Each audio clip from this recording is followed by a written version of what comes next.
হঠাৎ করে বাংলাদেশের রাজনীতির মাঠে একটি নতুন বার্তা।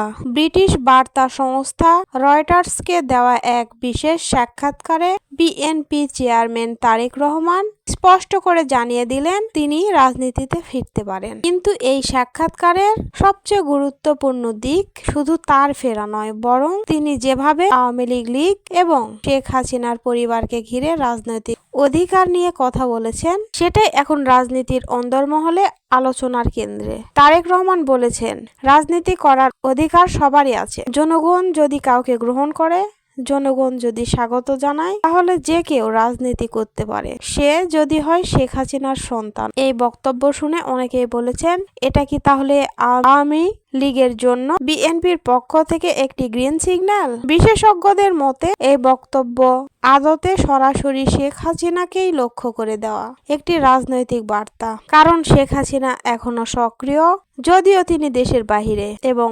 আন্তর্জাতিক অপরাধ ট্রাইব্যুনালের রায়ে মৃত্যুদণ্ডের ঘোষণা এসেছে। তারপরও তিনি রাজনীতির বাস্তবতা থেকে বিচ্ছিন্ন নয়। ঠিক এই মুহূর্তে তারেক রহমানের ইনক্লুসিভ রাজনৈতিক ভাষা বাংলাদেশের রাজনীতিতে এক নতুন মাত্রা যোগ করেছে। মির্জা ফখরুল ইসলাম আলমগীর আগেই ঘোষণা দিয়েছেন, ভালো আওয়ামী লীগদের কোনো ধরনের হয়রানি করা হবে না।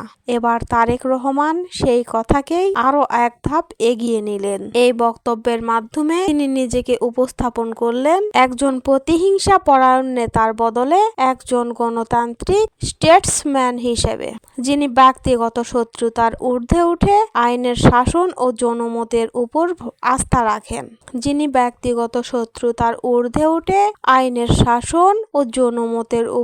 আস্থা রাখেন। প্রশ্ন হচ্ছে, এটা কি শুধু রাজনৈতিক উদারতা, নাকি এর পেছনে আছে আরো গভীর হিসাব? বিশেষজ্ঞরা বলছেন, এই বক্তব্যের পেছনে কাজ করছে একটি সুপরিকল্পিত রাজনৈতিক কৌশল।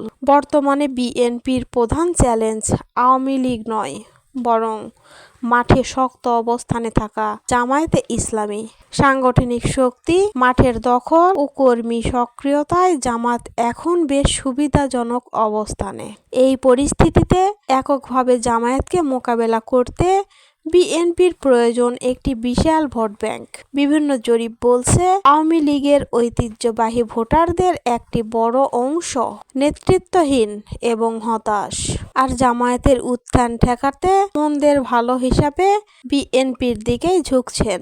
এই বাস্তবতা মাথায় রেখেই বিএনপি এখন খেলছে সফট গেম।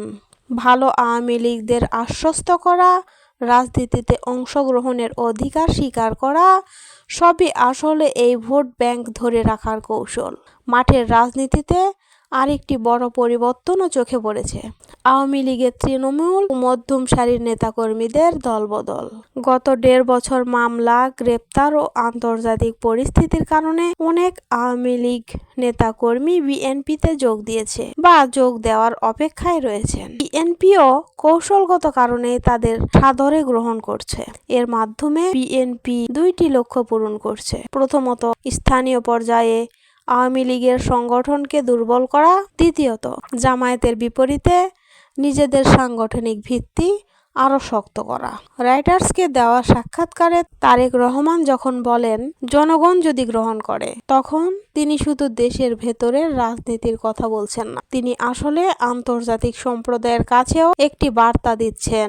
বিএনপি একটি গণতান্ত্রিক দল। পশ্চিমা বিশ্ব ও আন্তর্জাতিক শক্তিগুলো বাংলাদেশের ভবিষ্যৎ রাজনীতিতে এই বার্তাকে গুরুত্বের সঙ্গে দেখছেন বলে মনে করছেন বিশ্লেষকরা। সব মিলিয়ে বলা যায়, তারেক রহমানের এই বক্তব্য শুধু একটি মন্তব্য নয়, এটি বাংলাদেশের আগামী রাজনীতিতে একটি দূরদর্শী বিনিয়োগ।